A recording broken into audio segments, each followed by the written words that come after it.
भाषा शिक्षण के आज के इस विशेष सत्र में मित्रों आपका स्वागत है। आज की चर्चा में मैं आपसे बात करने जा रहा हूं वन लाइनर ट्रांसलेशन। आपको पता है आईबीपीएस की परीक्षा देने जा रहे हैं या फिर हो सकता है अलग अलग परीक्षाओं में वन लाइनर ट्रांसलेशन दिया जाता है। वन लाइनर अनुवाद के लिए जो आपको अनुच्छेद दिया जाता है उसमें सबसे कठिन काम है यह पहचानना कि इनमें से कौन सा पैसेज या कौन सी लाइन हमारे लिए बहुत अच्छी या चुने लायक होगी। तो आज की चर्चा में दो ऐसे टिप दूंगा, दो करके दूं तो ज्यादा अच्छा रहेगा, जिसके आधार पर आप वन लाइनर ट्रांसलेशन बड़ी आसानी से हल कर सकते हैं और इसके साथ साथ सिर्फ आसानी से हल ही नहीं कर सकते, स्कोर अपना बढ़ा सकते हैं। आइए शुरू करते हैं। देखिए, सबसे पहले मैं आपको एक वाक्य देता हूं। वाक्य है the bank has finalised The bank has finalized the defaulter list.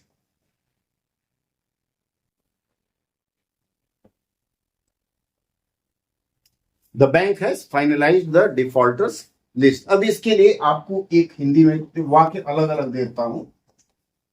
Bank ने डिफॉल्टर्स सूची बना ली है। दूसरा, बैंक ने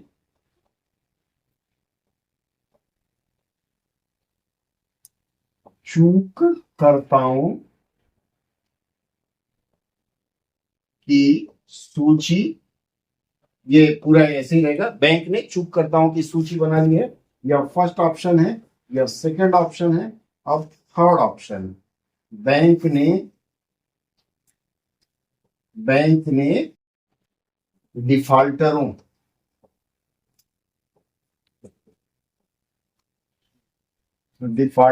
की सूची बना ली है।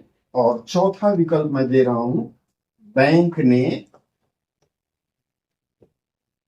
चूककर्ताओं की सूची अनंतिम कर ली है।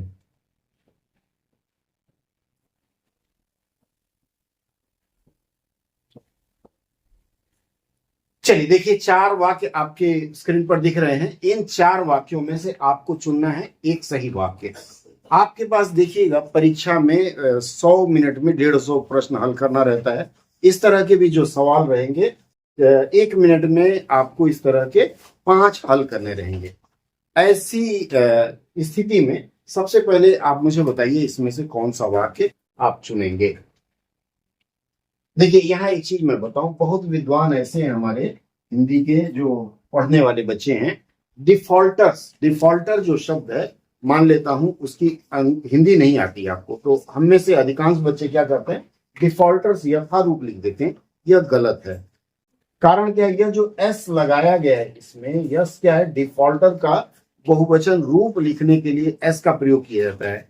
पर हिंदी में ऐसा है क्या, बहुवचन रूप लिखने के लिए एस करते हैं? नहीं, हम करेंगे डिफॉल्टरों, डिफॉल्टरों।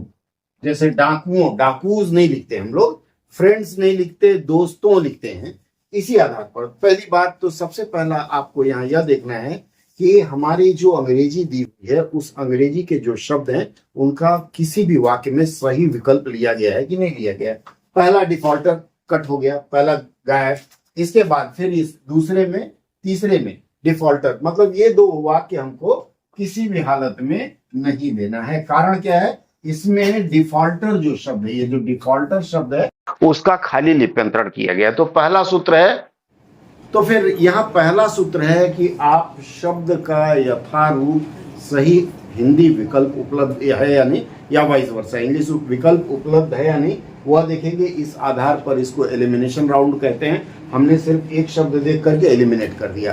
अब बच गए दो। बैंक ने चूककर्ताओं की सूची बना ली है और चूककर्ताओं की सूची अनंतिम कर ली है। अब यहाँ पुनः हमें शब्द के आधार पर देखना है। यहाँ सूची बना लेने वाली बात कही गई है, मतलब इसमें, और इसमें अनंतिम कर ली गई है। जो अनंतिम शब्द है अनंतिम शब्द के लिए क्या इस वाक्य में सही अनंतिम अनंतिम शब्द के लिए क्या इस अंग्रेजी वाक्य में कोई विकल्प है शब्द का? नहीं है। इसका मतलब है यह चौथा विकल्प भी चला गया। आपने देखा कैसे सिर्फ एक झटके में मैंने 3 शब्द ढूंढे। तो आप लोगों ने देखा मैंने सिर्फ एक झटके में 3 शब्द, 3 पंक्तियों में से 3 शब्द निकाला, 3 लाइन आउट हो गए, बचा सिर्फ एक और वही सही विकल्प होगा। दोस्तों बने रहिए हमारे साथ, रोज या फिर एक दिन बाद ऐसे टिप मिलते रहेंगे। हाँ, बहुत बहुत धन्यवाद जुड़े रहने के लिए। अगले सत्र में मिलते हैं कुछ नए ट्रिक के साथ।